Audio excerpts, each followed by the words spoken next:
কাজে তো বেরোতে হবে, পেটে তো আর ওটা বুঝবে না। পেটের দায়ে বের হয়েছি, পেটে তো আর শীত মানব না। রাজধানীতে বেড়েছে শীতের দাপট, কুয়াশার সঙ্গী হয়েছে ক্ষণে ক্ষণে বয়ে যাওয়া হিমেল হাওয়া।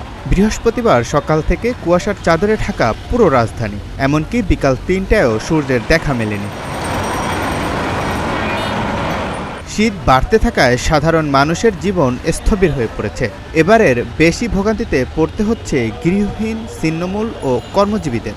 অনেকেই আগুন জ্বালিয়ে শীত নিবারণের চেষ্টা করছে।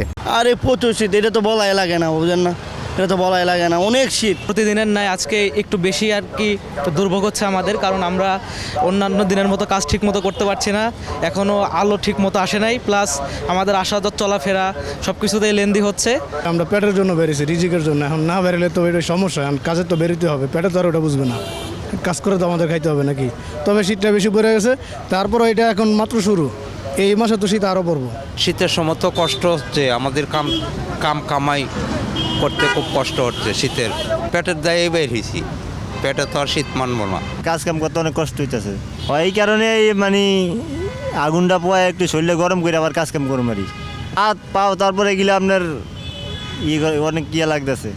এর আগে নতুন বছরের প্রথম দিনে বুধবার রাজধানীতে সর্বনিম্ন 15 ডিগ্রি সেলসিয়াস তাপমাত্রা রেকর্ড করা হয়েছে। সেই সঙ্গে এদিনও রাজধানীতে দাপটে ভূমিকায় ছিল কুয়াশা, সঙ্গে ক্ষণে ক্ষণে বয়ে যাওয়া হিমেল হাওয়া বাড়িয়েছে শীতের অনুভূতি।